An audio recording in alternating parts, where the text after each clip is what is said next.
Você falou que era a conselheira dos seus amigos. Você sempre foi aquela pessoa que dá conselhos para todo mundo. Da onde que isso surgiu? Você lembra em qual momento isso começou? Não.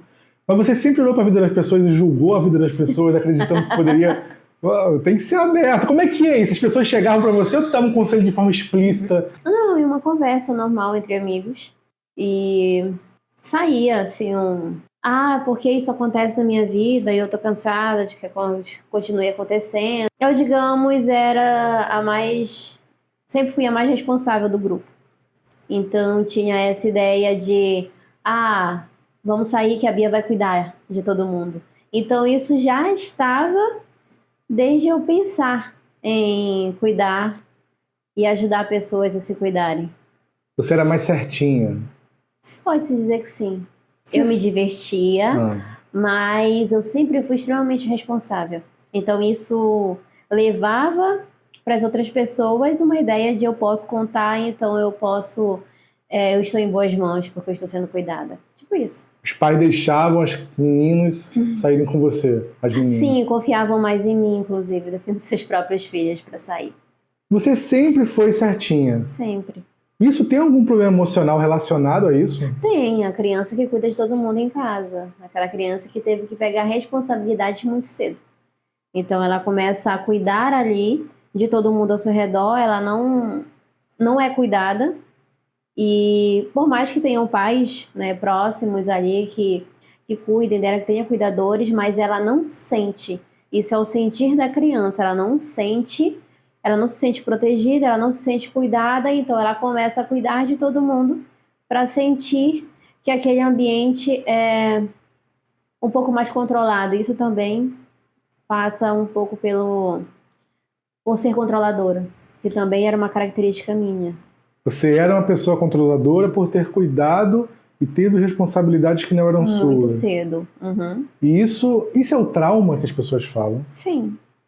Tá, Beatriz, vamos começar aqui entendendo então, antes de a gente falar do trauma, que é essa parte mais específica, mas de onde vem essa questão do lado B, o nome que vocês utilizam? Lado B de quê? É um lado que está inconsciente, é um lado diferente da vida? Por que esse lado B no nome? Sim, olhando para a área da psicanálise, é a parte submersa, o inconsciente. Ou seja, tem um lado que eu enxergo, que é o lado A, que é o que eu estou vivendo, que é como eu consigo interagir no mundo, e tem o lado B, algo que eu não enxergo, que eu não consigo entender que existe dentro de mim. Eu sei que existe, por vezes, algumas vezes eu também não sei que existe, não sei que pode ser diferente, mas está lá. E que eu posso acessar se eu quiser. É uma busca. É o cara que é gordo, mas ele não consegue emagrecer, mas ele sabe que quer emagrecer. Então ele tem um lado magro dentro dele, que é inacessível. Sim. É a pessoa que tem muitos problemas de relacionamento e quer ter alguém, ela almeja ter um puta casamento, mas ela não consegue. Sim, que por vezes não é hormonal, que não é metabólico, mas é emocional. Por exemplo, o comer compulsivamente. Comer compulsivamente tem a ver com o emocional. O emocional, você come suas emoções. Tá, então é um lado que a pessoa tem, mas que está no modo soneca, é o modo avião. Existe o lado que está desligado. Exatamente. Que interessante. Daí você tirou no lado B, não tem nada a ver com Beatriz. Não tem nada a ver com Beatriz. Ah, que interessante. Mas casou, né? Lado B, lado Beatriz, lado B. Bacana isso. Muita gente diz que a ansiedade, a culpa e a tristeza são vilões. Coisas ruins que a gente tem que vencer. Mas para você, elas têm algo a ensinar ou não? São apenas coisas ruins? São coisas ruins? Depende. Como? Porque depende do que você vê. Não é ruim porque eu sofro, porque o sofrimento, ele traz muito do crescimento que você precisa para que esse sofrimento que está sendo gerado, ele seja transformado. Eu gosto muito da frase que energia você pode transformar a energia que você está recebendo. Estou triste. Então, essa energia de tristeza, como você pode fazer para transformar em algo benéfico para você? Então, toda essa energia, você estudando, analisando, entendendo por que ela está vindo em forma de tristeza, ela pode ser condensada e transformada em algo para melhorar e para evoluir, ou seja, para o seu crescimento. Não quer dizer que seja uma coisa ruim, pode ser algo que esteja doendo, seja doloroso agora, mas não que seja ruim. Pode estar sendo necessário para o seu amadurecimento, para a sua evolução. Você está falando que uma pessoa que é triste, passa por muitas tristezas, ela pode buscar com isso se solidificar para ser uma pessoa mais alegre. Sim, o porquê eu estou vivendo isso. Por exemplo, com recorrências, nós falamos muito sobre ciclos. Ciclos que se repetem na sua vida. Então eu prefiro fugir disso que está acontecendo, eu estou sofrendo, então eu vou colocar e empurrar para debaixo do pano. Mas por que isso está acontecendo novamente? Então, enquanto você não olha para isso, ele vai continuar acontecendo. E é um ciclo que se repete na sua vida. E por vezes a gente nem percebe que é um ciclo que já se repetiu anteriormente. Por quê? Porque nós resolvemos fugir, resolvemos ignorar. E aí, quando nós olhamos para esse ciclo, entendemos que ele está se repetindo, opa, peraí, vou olhar para isso agora, entender o porquê que está vindo, por que esse ciclo está acontecendo na minha vida recorrentemente. E aí, através disso, eu vou analisar o porquê está acontecendo e eu vou evoluir, amadurecer. E com o tempo, esse ciclo irá desaparecer. E essa história que terapia para gente que está no fundo do poço? Eu não sei se é bem assim. No lado B, vocês incentivam a buscarem um autocuidado preventivo ou é só para quem já está no final da história de sofrendo muito? Não, a prevenção, a gente entende que está acontecendo alguma coisa na minha vida. Por que está acontecendo isso? Eu quero entender mais sobre isso. Então, não estou gostando de algo que está acontecendo, às vezes nem precisa estar no completo sofrimento, imerso no sofrimento, que seria o fundo do poço, a qual foi citado. Seria isso? Um sofrimento extremo seria o fundo do poço? É o único momento que a gente deve procurar terapia? Não, jamais. Quando que deve procurar terapia? Terapia, quando elas têm o foco no autoconhecimento, ela é maravilhosa. Por quê? Porque não é só para trabalhar em algo que já está com o problema instalado. É antecipar situações que você pode cuidar anteriormente. É como você precisar ter um diabetes para poder cuidar do diabetes. Não, você pode trabalhar isso antes, como? Com atividades físicas, com uma boa alimentação. Então, isso é você se precaver de uma diabetes. Então, para você também entrar em um sofrimento profundo, você pode se precaver antes, como? Tendo hábitos diários saudáveis, cuidando da sua saúde mental, da sua rotina diária emocional, fazendo um exemplo, yoga, meditação, exercícios ao ar livre, ter uma boa noite de sono. Então, tudo isso engloba a saúde e a gestão emocional. Tá, você falou de problemas, mas na pergunta anterior você falou de ciclos também. Uhum. Como que eu identifico que eu tenho um problema e que eu devo procurar terapia? Normalmente quando dói. Porque nós partimos do pressuposto de eu estou sofrendo, tem um problema. Se eu não estou sofrendo com aquilo, eu não vejo o problema naquilo, por que eu iria mudar aquilo?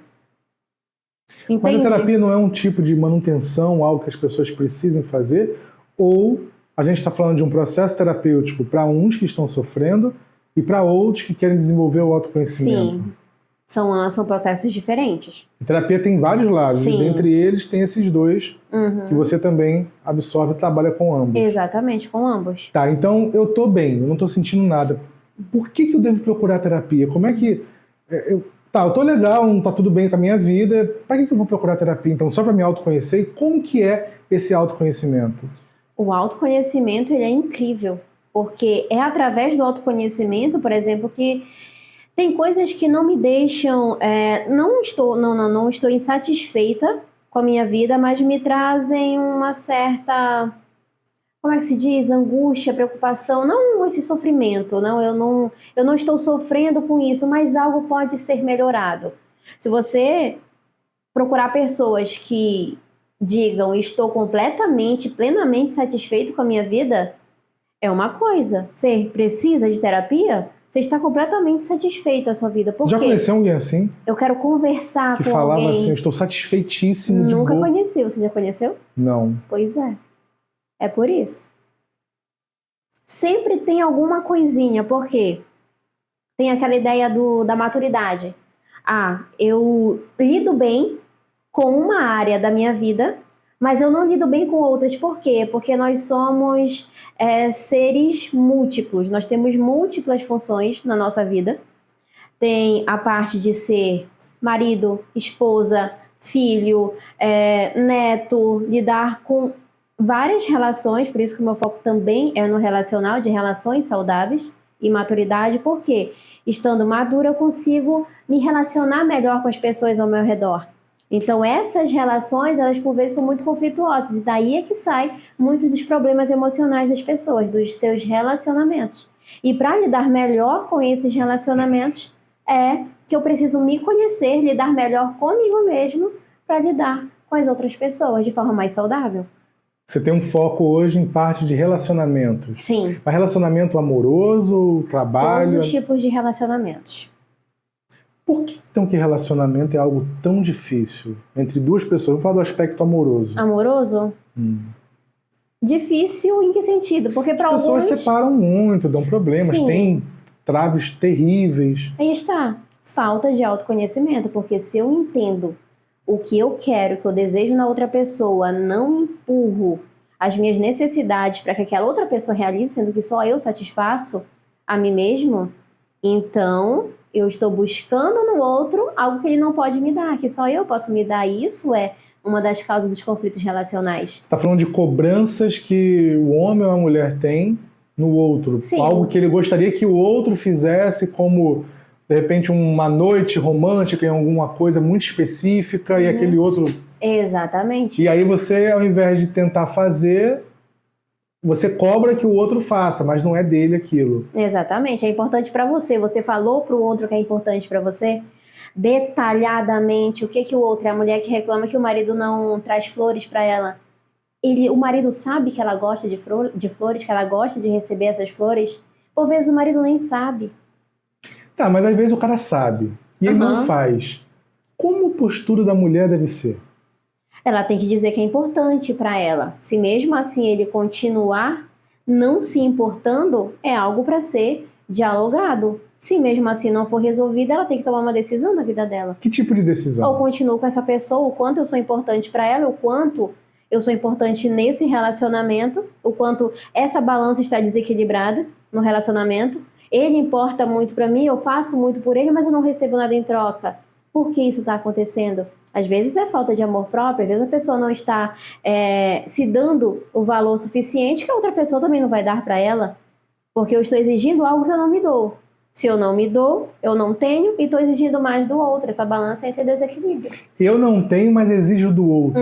Da onde que isso nasce? É muito comum. Da onde que nasce isso? Porque nasce de uma autoaceitação. Você não se aceita, você não tem essa autoaceitação que é necessária do ser humano para ser aprovado pelo outro. Então eu quero aquilo, então o outro tem que te entregar aquilo. Calma aí, a autoaceitação de que eu não tenho aquilo, mas eu quero e eu não consigo resolver. E principalmente com o autoconhecimento. Se eu entendo que eu quero isso, mas eu exijo do outro, por que eu estou exigindo do outro? Porque eu mesma não posso me dar isso. Um ato romântico, eu espero que o outro faça. Mas por que eu espero que o outro faça, se você não falou pro outro que você quer? Tá, mas que no romance o casal um espera que o outro seja compatível com seus ideais amorosos. Sim, mas no início teve essa compatibilidade? Você viu isso? Porque muitas pessoas, no início do relacionamento, é pela paixão.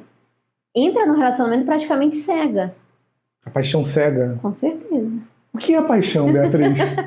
Defina a paixão. Paixão, eu assisti um vídeo muito interessante sobre isso. Você está em um estado de desconexão consigo mesmo. Você ver no outro, você tem a capacidade de ver no outro algo que nem existe. Porque você quer ver aquilo. Você deseja tão ardentemente aquilo que você passa a ver no outro. Por isso que muitas pessoas dizem, mas ele mudou da água para o vinho. Será? Ou você que não viu isso e estava demonstrando recorrentemente diversas vezes aquilo que você não viu, porque estava apaixonado. Por isso que o amor é uma coisa, a paixão é outra. Eu achei muito interessante uma frase de uma psiquiatra, que ela fala sobre a paixão. A paixão você vê no outro aquilo que você quer ver. No amor você vê aquilo que realmente a pessoa é e continua com ela. Por isso que muitas vezes da paixão, que é para nascer o amor, que vai ali depois dos mais ou menos 2 anos de relacionamento, você vê a pessoa como ela realmente é. E quando você olha para essa pessoa, sem a ilusão da paixão, e entende e aceita essa pessoa, passa a ser amor. E aí é construído um relacionamento com base no amor, não com base na paixão. Não tem como um relacionamento perdurar com paixão, só a ilusão. Sem a ilusão, passa a ser um amor, mas tem a paixão por trás, só que ela não é cega. Não é essa paixão do... Depois que você passa um tempo em convivência com essa pessoa, você não está mais iludido. Você está vendo a realidade dessa pessoa, como ela realmente é. A paixão é o tesão inicial. Sim. O que eu tenho que ver no início de um relacionamento para saber se ele vai ser bom ou ruim? Que tipo de dica eu consigo ver assim? Isso aqui pode funcionar para mim. Eu me conhecendo já é uma grande ajuda, porque eu vou entender o que eu tolero e o que eu não tolero. Tem coisas que são inegociáveis para mim. Como eu tenho valores, eu tenho princípios e valores que têm que ser seguidos. Eu não passo disso aqui, por exemplo, um exemplo no meu caso, eu não tolero mentira e traição.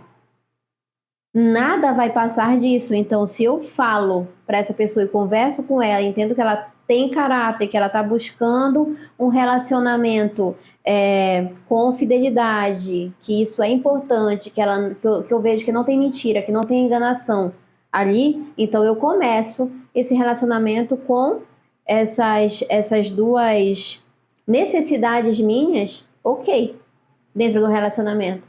E aí, às vezes eu vou descobrindo que tem coisas que eu gosto, coisas que eu não gosto, coisas que eu tolero e não tolero. E isso é um diálogo dentro do relacionamento, para você ir ajustando, porque você não vai saber tudo que você gosta e do que você não gosta logo no início. Até porque ainda entra a paixão, meio que um véu nos olhos. E aí você tem que analisar, né, tudo isso para entrar em um relacionamento. Depois de estar dentro, e aí você vai conhecendo a pessoa. Por isso que diz que o namoro é essencial ali, porque tem pessoas que se conhecem e já se casam, né? E aí é um problema. Vai ter que ajustar dentro do casamento. Você fala de se autoconhecer. E esse autoconhecer na terapia. É isso? Não, pode ser fora também. Como é que a pessoa se autoconhece sozinha? Estudando sobre si mesmo. Tá, volta a pergunta de novo. Como que a pessoa pode se conhecer sozinha? Porque estudar o quê? Como? Muitas formas. Na verdade, a gente vai se conhecendo, porque o que nós temos a tendência de fazer? Olhar muito para fora. Enquanto a gente fica olhando para fora, como fulano é, como ciclano é, como eu desejaria ser isso e aquilo, eu olho para dentro de mim. Primeiro eu tenho que saber de onde eu estou partindo. Como eu estou? O que tem dentro de mim? O que é realmente meu? O que me foi colocado? Aí eu vou analisar dentro de mim as minhas crenças, o que eu acredito, o que eu não acredito, o que eu gosto, o que eu não gosto. Dentro do autoconhecimento, isso é fundamental, porque você vai analisar as coisas a partir de você. Eu aceito certas situações, eu não aceito certas situações. Por que eu estou aceitando isso se eu não gosto disso? Isso é autoconhecimento. E você vai parar de aceitar muitas coisas porque você começou a analisar e olhou para dentro de si. Eu vou começar a aceitar certas coisas porque me faz bem. Como, por exemplo, uma rotina saudável. Eu não gosto disso por enquanto, mas eu tenho que fazer isso pela minha saúde. Por que eu estou fazendo isso? Eu fiz uma autoanálise em mim mesma. Não é o que a pessoa de fora está fazendo e está executando. Eu posso me basear? Sim. Eu posso ser influenciada por outras pessoas? Sim, mas o que tem dentro de mim que me leva a agir como eu ajo, fazer o que eu faço? Está dentro. Por isso que começa, quando você olha para dentro, né, você desperta. É justamente por isso. Você falou de uma listinha, algo assim, isso aqui é bom para mim, isso aqui é ruim, e a pessoa visualiza e ele segue o caminho que ele escolhe, é isso? Por exemplo, a escritoterapia é isso, algo que você pode fazer sozinho. Você escreve sobre o seu dia. É tipo um diário, não tinha? Era muito comum, tinha, né? As meninas, então, exatamente. Dava uma treta quando alguém lia o Diário das Meninas que ninguém queria. E isso é maravilhoso. A gente está vendo hoje a importância da escritoterapia. Você escreve, você traz o seu dia, né, pro papel, e lá você vai tendo essa base de autoconhecimento. Isso é muito importante. É muito bom, porque você vai escrevendo dentro do seu dia e depois você relê. No final da semana você pega e relê durante a semana. Você tem ali uma forma, um aparato para se ajustar muito grande, muito denso. que também ajuda bastante na terapia, porque a terapia é a cura pela fala, né? A escritoterapia você cura pela escrita. Isso é maravilhoso. Você falou de terapia no final agora e disse também sobre autoconhecimento. O autoconhecimento substitui a terapia?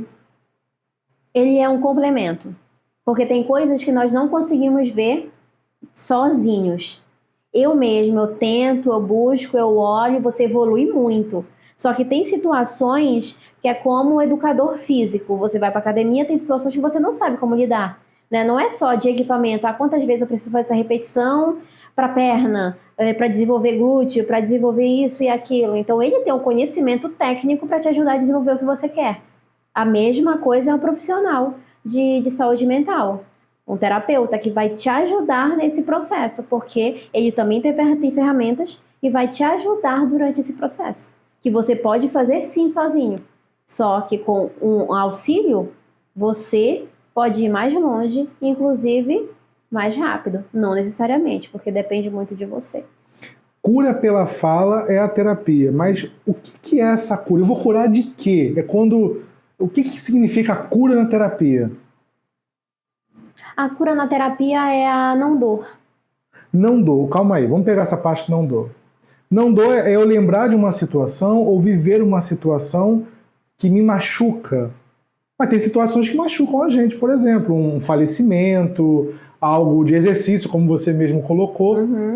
Que tipo de dor você está falando? Por exemplo, no que você colocou, o falecimento. Certo. Sim, nós vamos ter um período. E esse período depende da pessoa. Né? Nós não temos, pro luto é 1 ano, pro luto é 6 meses. Isso não existe. Cada pessoa tem o seu tempo de luto. Mas você não vai ficar em luto eternamente. Essa é a questão. A dor do músculo desenvolvendo não vai doer para sempre. Precisa de um período. Tanto que quando demora muito para essa dor passar, a gente entende que tem o quê? Tem um problema. Tem algo ali, alguma coisa foi rompida, pode ser que não seja natural daquela execução. Aquela execução pode ter sido errada e tal. Tem muitas situações. E da mesma forma a terapia. Essa dor, você tem em um determinado momento, mas você não vai viver com essa dor pelo resto da sua vida. Isso não é normal, não é natural. Por isso a gente fala de cura. Eu imagino que nos seus pacientes é muito pesado todos os dias. Você deve ouvir histórias terríveis ou boas, mas de qualquer forma são histórias que impactam outro ser humano, né? Nós somos emotivos. E você, Beatriz? Como é que você faz para se recarregar? Para onde que você busca olhar quando você está cuidando de você? Você também faz terapia? Você pratica terapia? Comigo mesma. Como é que você faz terapia com você mesma? Eu já estive, né? Já estive sendo acompanhada por colegas por algum tempo. E é aquela situação. Muitas vezes nós precisamos de outras pessoas. E essa conexão ela é muito importante, porque quem cuida também precisa ser cuidado. Então, ainda nessa busca de um outro terapeuta, que a psicanálise, inclusive, exige, né, que é o tripé psicanalítico, é uma supervisão, é uma... E nesse momento, o meu processo é a escritoterapia, fora uma rotina regrada que eu sigo. Você consegue não sentir dor e se terapia? Pela escritoterapia. Mas eu já curei muitas das minhas terapia. Você com colegas. Se curou para chegar até lá. Você vê profissionais hoje não curados atuando em saúde mental, e como você vê isso? Sim, acontece muito, porque tem situações, como eu vi uma vez, que eu achei muito interessante. A sua dor, ela vai sentar na sua frente, através do seu paciente, do seu cliente. E isso é real. Então, por diversas vezes eu entrei em conflitos com colegas terapeutas justamente por isso. Porque não conseguíamos ajustar as divergências. E aí houve um rompimento do processo. Como é que identifica um profissional que não está curado? Tem como? Porque cirurgia plástica eu consulto lá no conselho. Agora, psicanalista, terapeuta, como é que eu sei que aquela pessoa está bem suficientes para me fazer bem? É porque a terapia ela tem muito diferente, no caso de uma cirurgia plástica, a terapia ela tem a dualidade do processo. É o terapeuta te ajudando, ele não vai fazer por você. E o quanto você está se ajudando dentro do processo. Então, como é uma via de mão dupla, são duas pessoas trabalhando em comum acordo que deveria ser o mesmo objetivo, acontece que, por vezes, o terapeuta não está tão empenhado e, às vezes, o próprio paciente não está tão empenhado. Eu vi um comentário numa rede social que um paciente reclamou do terapeuta estar dormindo durante a sessão dele. Eu vi esse caso. Eu fiquei... Ele dormiu também, junto com o terapeuta. Aproveitou, estava cansado. Os dois dormindo na terapia, né? Fácil, né? Complicado, mas é isso, acontece. Tá, então, um terapeuta, ele não pode dizer o que você tem que fazer. Não. Mas como é que ele vai ajudar se ele não diz o que tem que fazer, Beatriz? Que um cara de musculação vai lá, 30 repetição. Como é que eu vou dizer para alguém o que ele tem que fazer sem falar? Me explica isso. Porque assim, na terapia, a pessoa precisa entender que ela precisa fazer aquilo, mas que a resposta está dentro dela. Se eu te falo que você tem que fazer tal coisa, sou eu falando para você, vem externo. Nós estamos trabalhando internamente. A pessoa precisa entender dentro, ela precisa tirar a resposta de dentro. Porque quando vem de dentro, eu não sei se você já percebeu isso, mas é muito diferente de você ouvir uma experiência que alguém teve e você viver aquela experiência. Você pode ouvir outra pessoa te contando sobre aquela situação, mas quando você viveu aquela situação, peraí, é tipo a situação assim, vê uma profissão, você diz, não é fácil fazer isso daqui. Aí eu vou lá e executo isso. Você vai ver o quanto é difícil. Diferente de você olhar para uma pessoa e dizer, a pessoa vai te falar o que você tem que fazer. É uma coisa. Agora, quando você vai lá e faz, é outra totalmente diferente. É isso que é tirar de dentro e você entender que você precisa fazer por aquilo, você se convence. Não é uma pessoa de fora tentando convencer você a fazer alguma coisa. É de dentro você se convencendo a fazer algo. Isso parece muito mestre dos magos. Um negócio assim, mágico que tem que descobrir de você mesmo. Tá, então é o autoconvencimento, é você olhar e sair daquela situação que você está para outra, mas porque você quer. Sim. Mas porque você quer, porque você viu que é possível Sim. você fazer isso por meio da terapia. Exatamente. A terapia ela te dá um manual de como ser. É essa a história. Tá, então se eu estou em um profissional, vamos falar de profissional que identificou um profissional ruim, para que as pessoas saibam como é que identifica um profissional que não está preparado para ajudar. Primeiro indício é o cara dizendo para você, você tem que fazer isso, você tem que separar, você tem que arrumar um trabalho, você tem que malhar. O cara que é terapeuta, ele não deve fazer, ele deve mostrar um caminho, Sim. mas sem dizer que a pessoa deve fazer. Sim. Exatamente. Autoconhecimento. E como é que você chega nesse processo? É um questionamento, é um formulário, é uma técnica? Se a gente fosse falar de técnica hoje de Beatriz, o que você utiliza nas suas sessões para que a pessoa faça esse entendimento? Essa mensagem quase... É uma mensagem, tipo de mensagem subliminar? Não, né? Não. Você não implanta nada na cabeça de ninguém, né, Beatriz?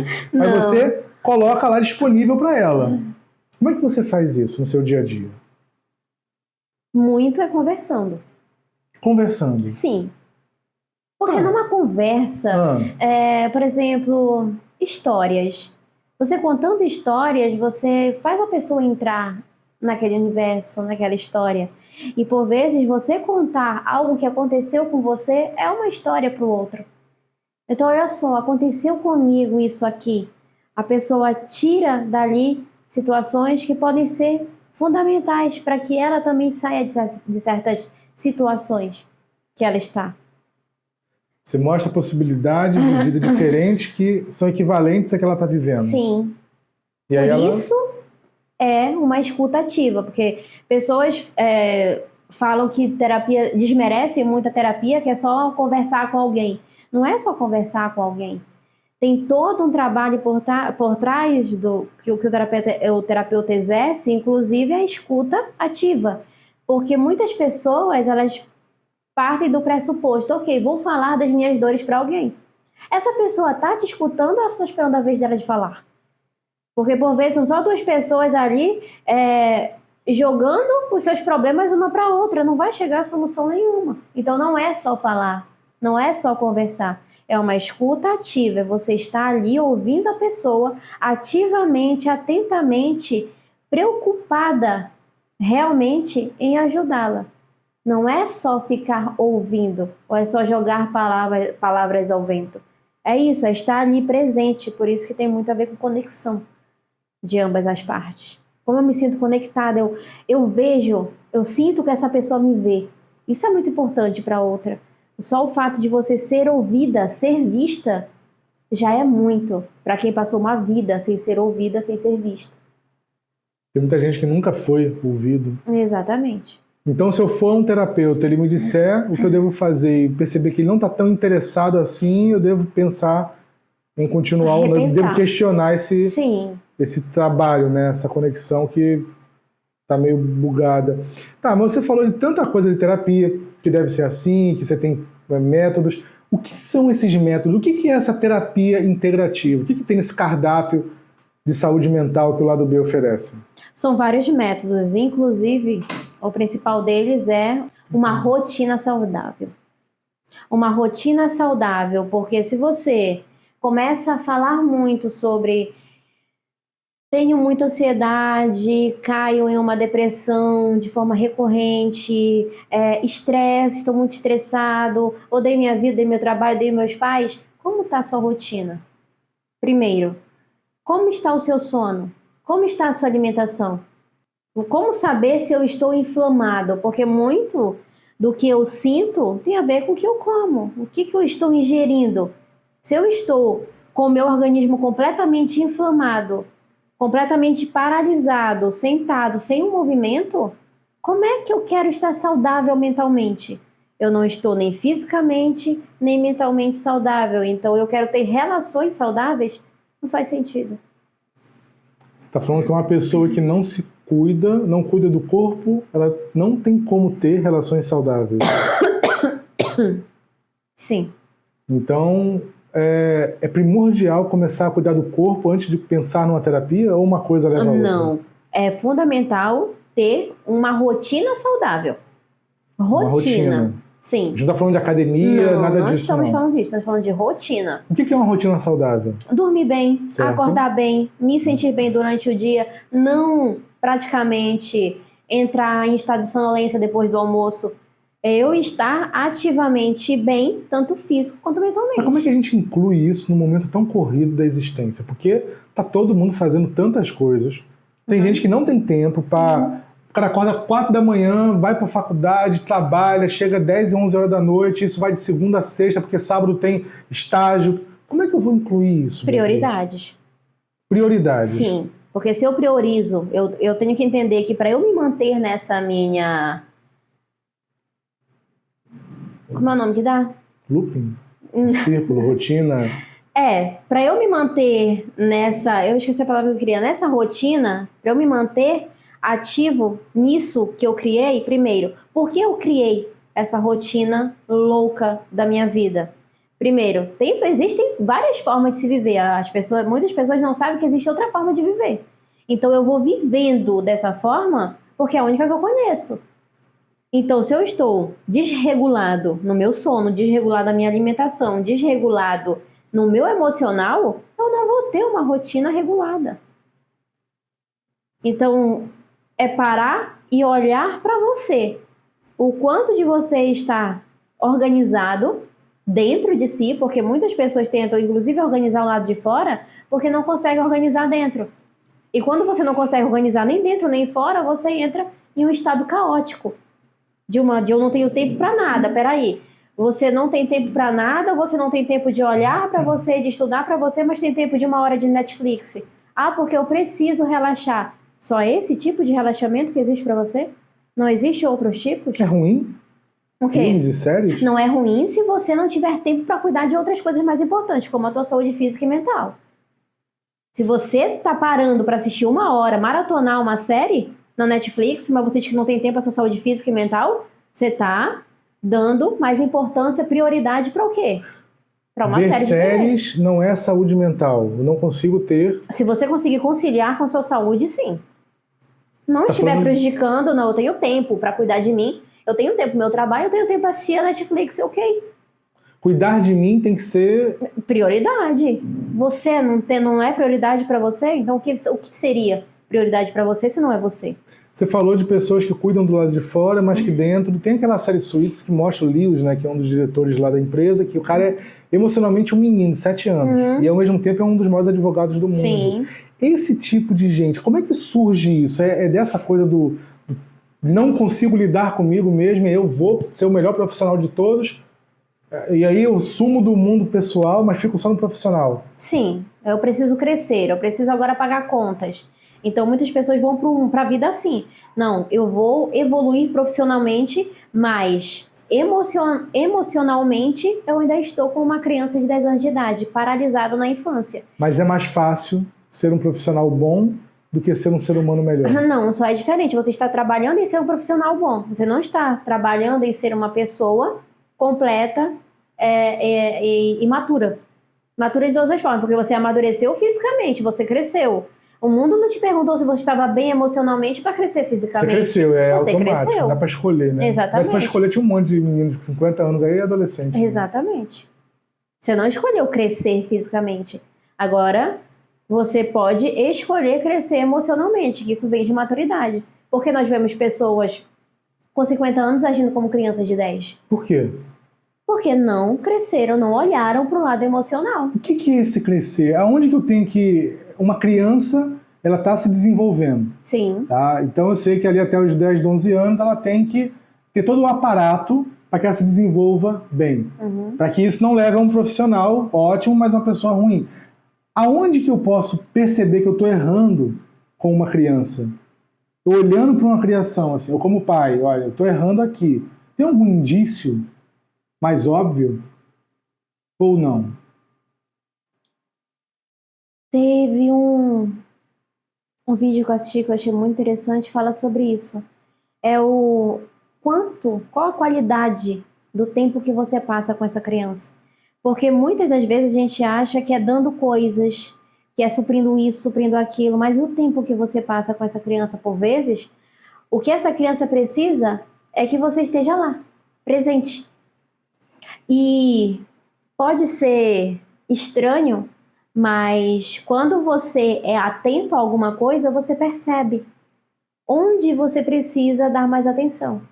É como você, voltando para a área do corpo, eu estou satisfeita com algumas áreas, mas, por exemplo, eu quero que minha panturrilha fique maior. Não estou satisfeita com minha panturrilha. Eu vou olhar para ela. Eu vou dar mais ênfase aos exercícios da panturrilha. Porque eu estou ali. Eu estou presente naquele processo.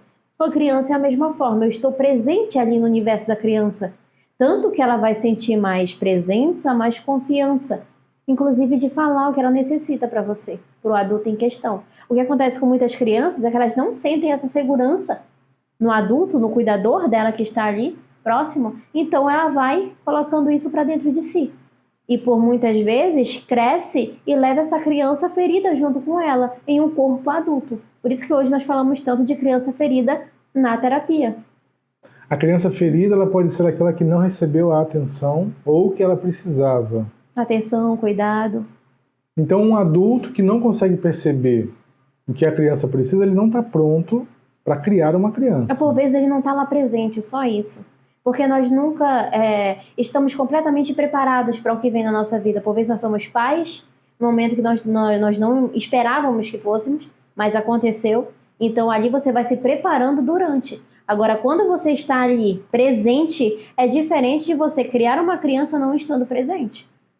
Por isso que a gente entra na falta do pai, na falta da mãe, porque tem crianças que têm muita falta de pai. Tem umas situações para ela que é mais difícil desenvolver na vida adulta. Tem outras que têm falta de mãe. Tem outras que têm falta dos dois.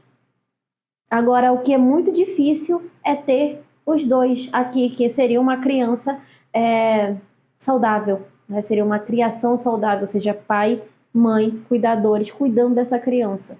E que é muito mais difícil de encontrar.